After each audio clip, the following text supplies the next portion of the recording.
there were rumblings that he might enter, and now he is officially in the transfer portal. On today's episode of the Locked On Louisville podcast, we're going to talk about Noah Waterman and why the BYU forward is a name that Cardinal fans should focus on. That said, let's get right on into the show.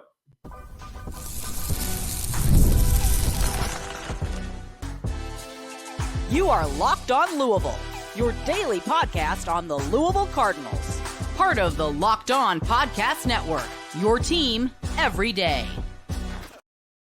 Hey, what's going on, everyone? Welcome into another episode of the Locked On Louisville podcast. I'm your host, Dalton Pence. Today's episode brought to you by LinkedIn Jobs. These days, every new potential hire can feel like a high-stakes wager for your small business.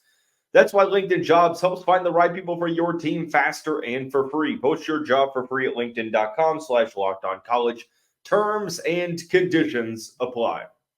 As always, I want to personally thank you all for making this your first listen of the day. Just a reminder, the Locked On Louisville podcast, free on all streaming services, 5 days a week, your team every day.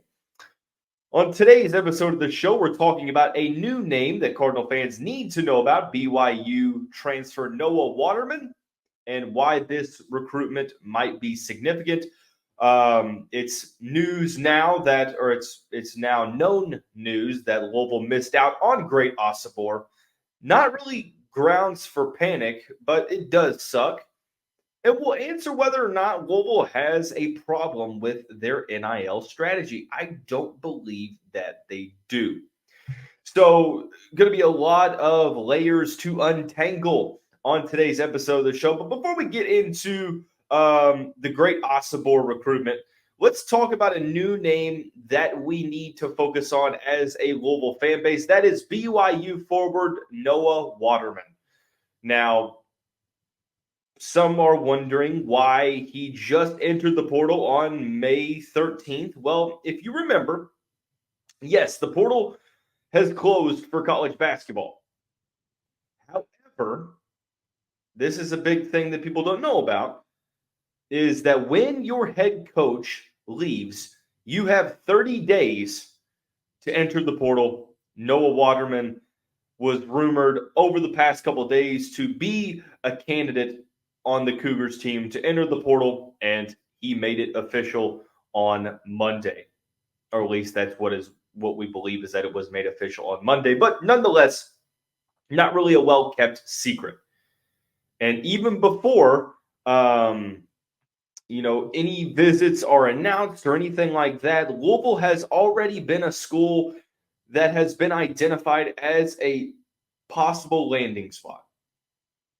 Waterman fits everything that you're looking for with Pat Kelsey's offense. The parallels that I would draw would be to Ben Humrickhouse, the social media favorite of Louisville Twitter, the 6'9" forward from Evansville that could shoot threes, stretch the floor, throw down some dunks, and make some solid passes.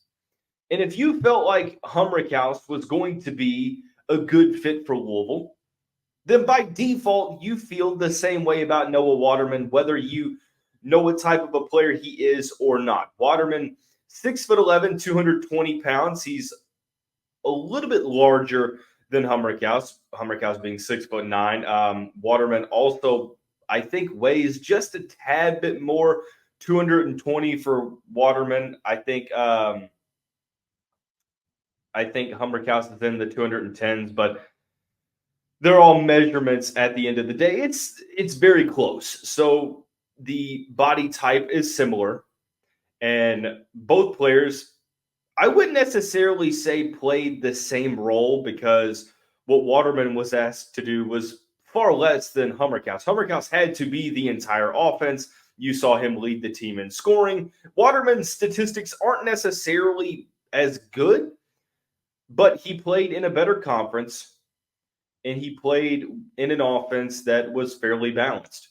He averaged 9.5 points per game, 5.4 rebounds. That's only in 24 minutes a night of action. Started all 33 games this season for Mark Pope's BYU Cougars. Started 14 the year prior after transferring in from Detroit Mercy.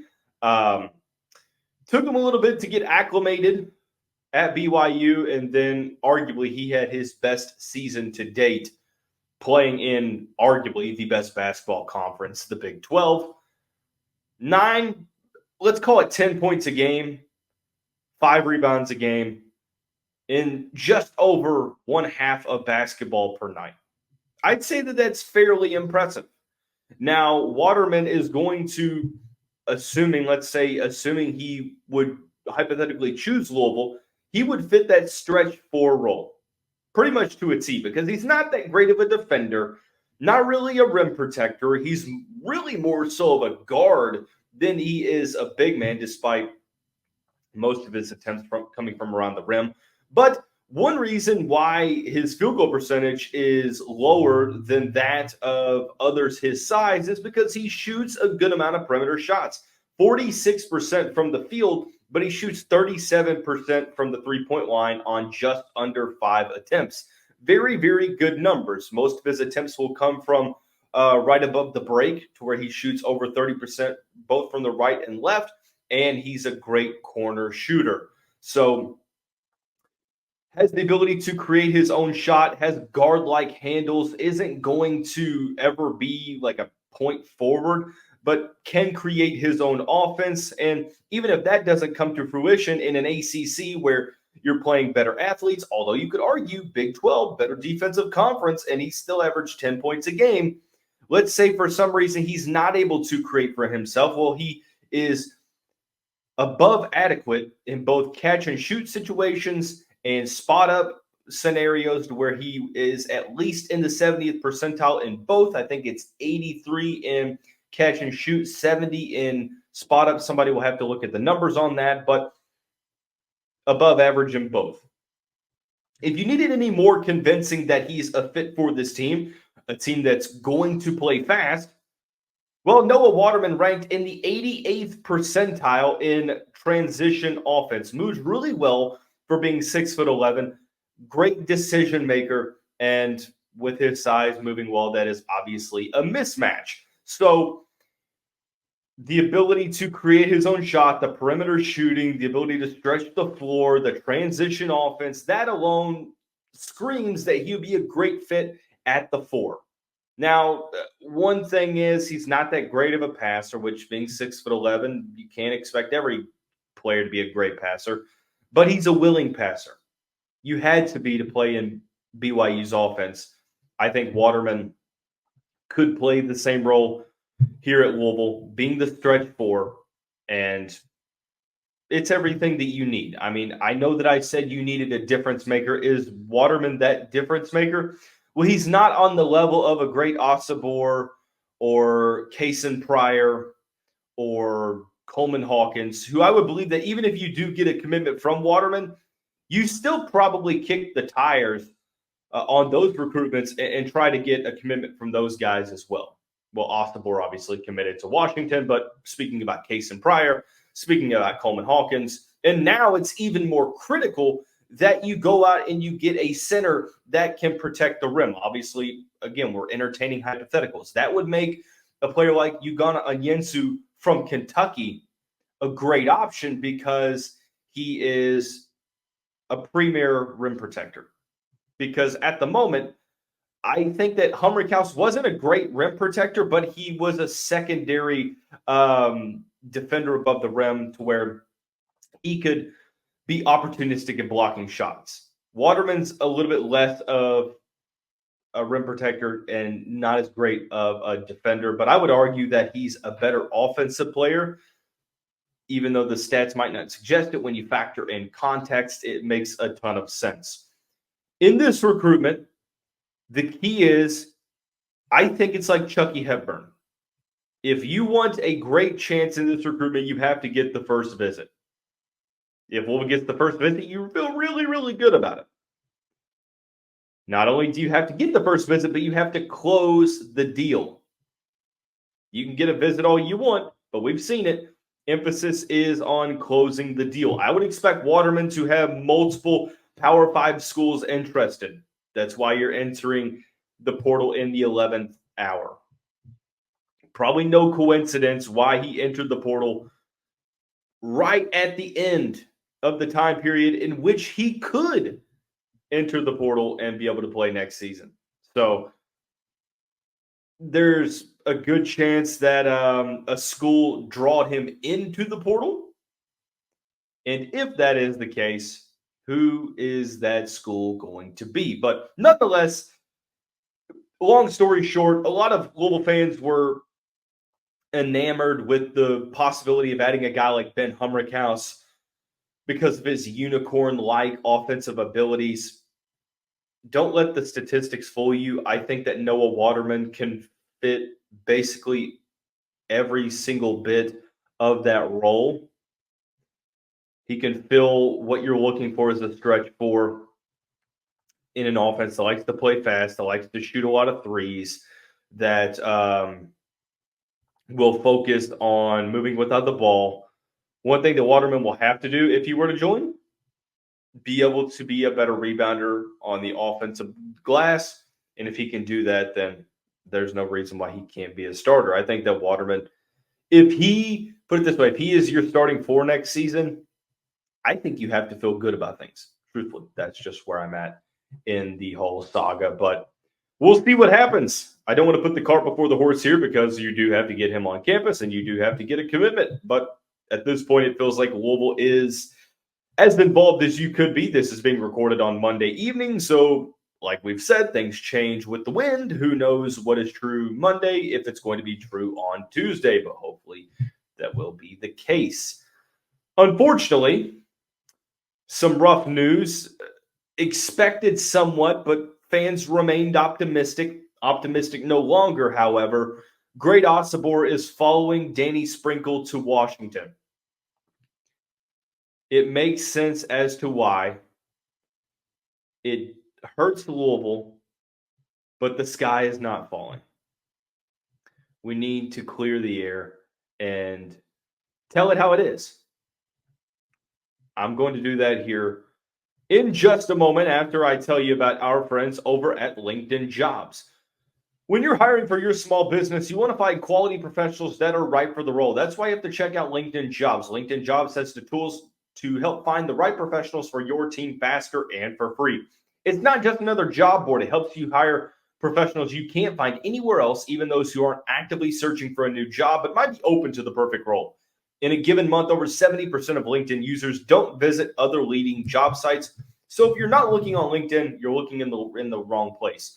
On LinkedIn, 86% of small businesses get a qualified candidate within 24 hours. Hire professionals like a professional on LinkedIn. Post your job for free at linkedin.com/lockedoncollege. That's linkedin.com/lockedoncollege to post your job for free. Terms and conditions apply. Cardinal fans, I'll ask again, are you watching Fox Sports or ESPN on your TV all day and have to continually find yourself turning down the volume due to all the shouting? Look no further. Make the switch to Locked On Sports today. It's a free 24/7 sports streaming channel programmed for you every day to bring you the biggest stories without all the screaming. Locked On Sports today brings you can't-miss analysis, opinions, and news, streaming 24/7 on YouTube or the free Amazon Fire TV channels app, part of the Locked On Podcast Network, covering your team every day.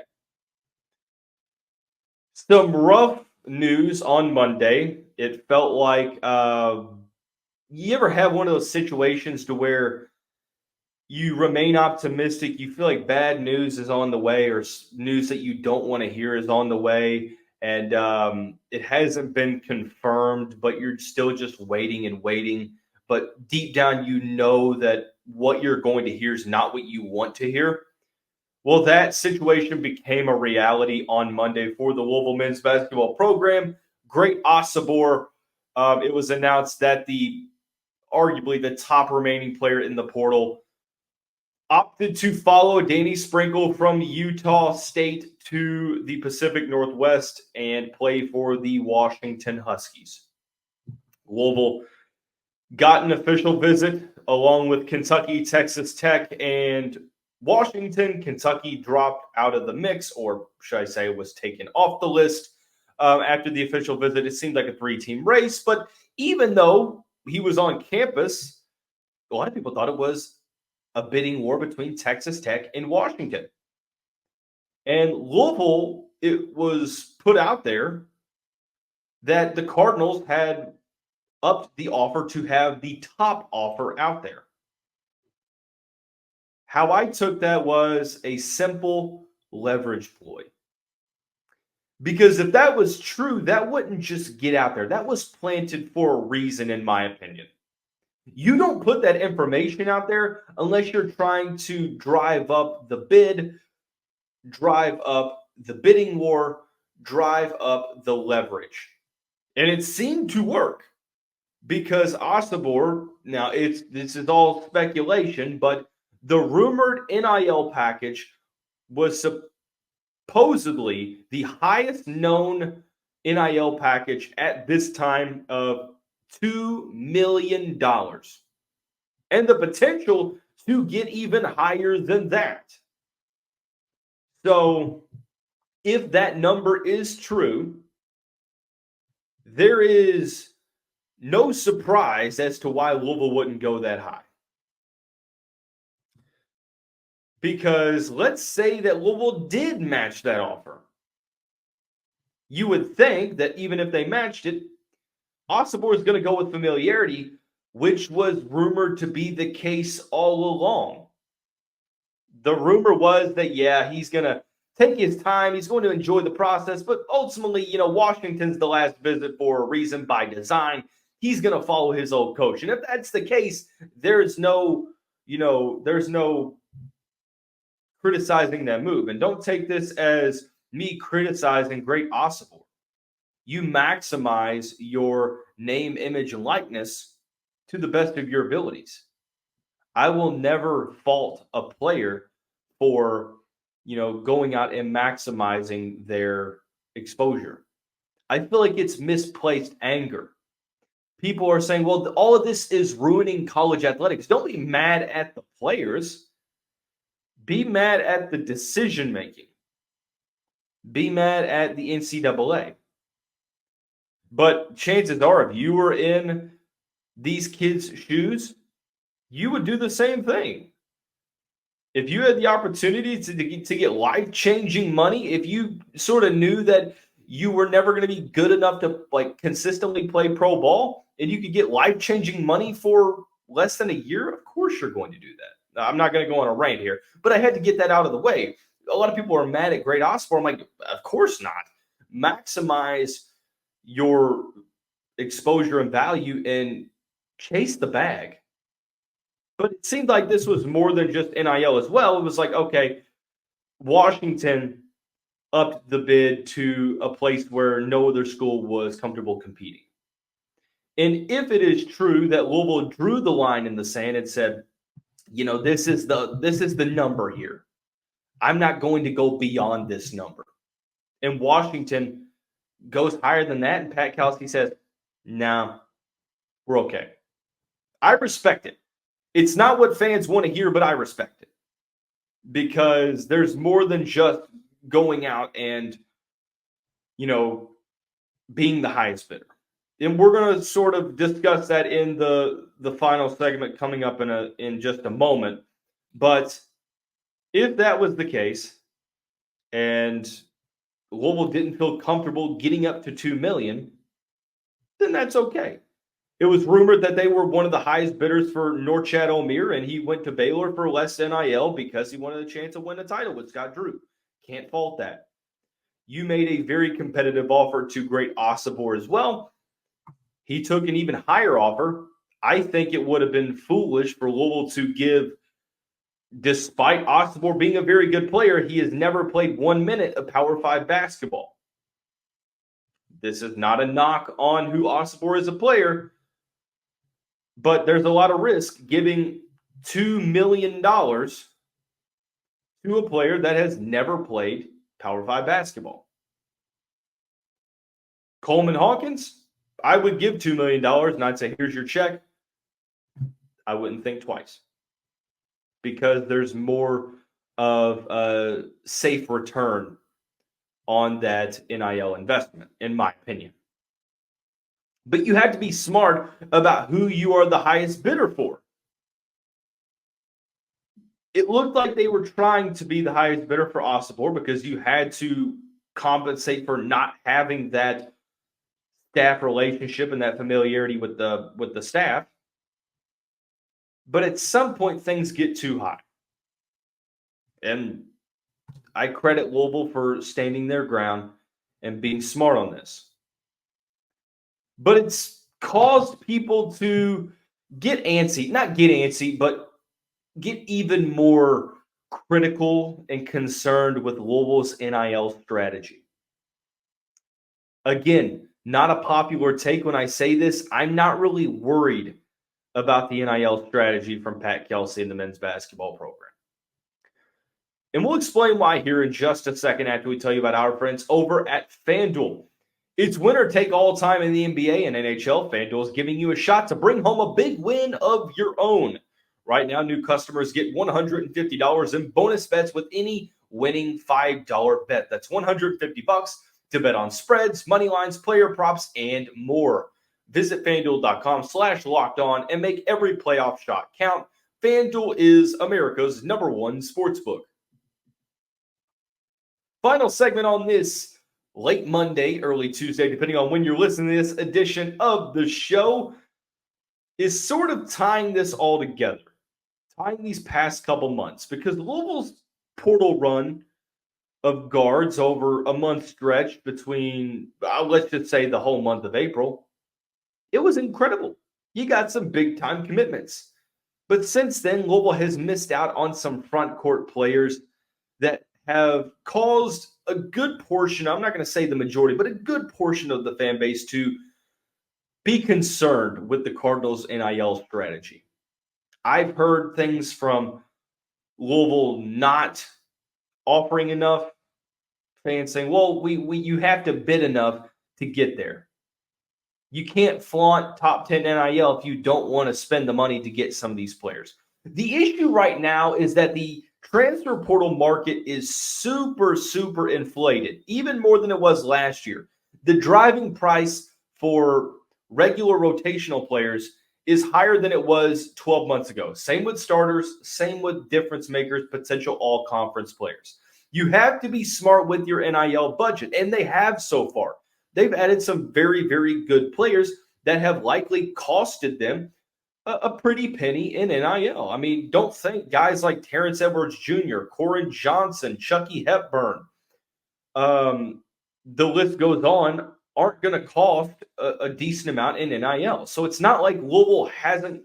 I would be more concerned if Louisville hadn't had a great April. They've got 9 players on the roster at the moment. 4, maybe 5, depending on what Kobe Rogers does, scholarships available. It's been rumored that they offered a good amount for Norchad Omier, one of the highest amounts, and Omier took less to go try to win a championship at Baylor. That's out of your control. Great Osobor. You go out and try to make a big-time offer there. And I would imagine that it was in the ballpark of the offer that you offered Omier. And Washington gets to $2 million, but Louisville says, nah, I'm going to draw the line in the sand there. Seemingly what they did with Jaden Quaintance as well, that there was a monetary dollar amount that they didn't want to go past, and Arizona State went past it and guaranteed a starting spot in playing time. Louisville didn't balk at the demands. So, truthfully, I only see positives with how Kelsey is conducting things, because you have to be smart with the NIL budget. Because what people aren't realizing right now is that, sure, there have been some donations, and that's great, but you also have to understand the long-term effect of NIL and what that budget looks like year over year. Now, winning will help that budget. So you could make the devil's advocate play here and say that balling out this year and getting the players in that's necessary would do wonders. And I think that they're trying, truthfully. Not every player is going to come to Louisville. Schools have made some big-time offers. I will say that I get it. At the end of the day, you do have to get some of these players, you do have to you have to overpay. Let's put it that way. You do have to overpay. Will Louisville do so for a player coming up? Potentially. Maybe if we're in July 13th and the Louisville filled out the roster and the front court is just meh, we'll have a different conversation. I know that there's not a ton of great options. There weren't that many ton of great options in the front court to begin with. So I'm trusting Pat Kelsey on this until he gives me a reason not to. I think he's done a great job with the backcourt. You put together a very good team. It's like people forget just how good he did in the past month or so. And I get it. Recency bias is one hell of a phenomenon. What have you done for me lately syndrome? People are getting antsy. I get it. Relax. I don't see a problem with NIL's or Louisville's NIL strategy. It just looks like it gets magnified because there isn't a true big-time front court player. Now, if they miss out on pretty much every option between here and 2 months from now, we have a different conversation. But until that changes, this is my stance. I don't really see there being a huge problem. I don't. I think that you have to be smart with the money. And the money's there. You can't really, you can't be mad at Louisville for missing out on Omier or Osobor at this point. So we'll see what happens for the remainder of the portal as players will start to withdraw from the NBA draft. Those that are in the portal that you don't even know about because they didn't announce it yet, but they technically are in the portal. That's when things will get interesting. Louisville, Jacob Lane made a great point on the show last week. He said that a lot of teams have gotten their guys and probably had to spend a good amount to do so. Arizona got Trey Townsend. Indiana got Omar Ballo. Washington, Great Osobor. Duke has their players. Kentucky's gotten their players. Baylor's got Norchad Omier. Louisville probably has a good amount of remaining NIL, more so than a lot of other programs, and they've got the playing time to go along with it at a very, very solid blue blood level program. So I know it's not ideal, but I like where this roster sits right now. You are 1 to 2 pieces away from being a very good team. Relax. Let's see what happens this week and the week after that. That's going to wrap up today's episode of the show. Everyone have a great day. Sorry. We'll see you right back here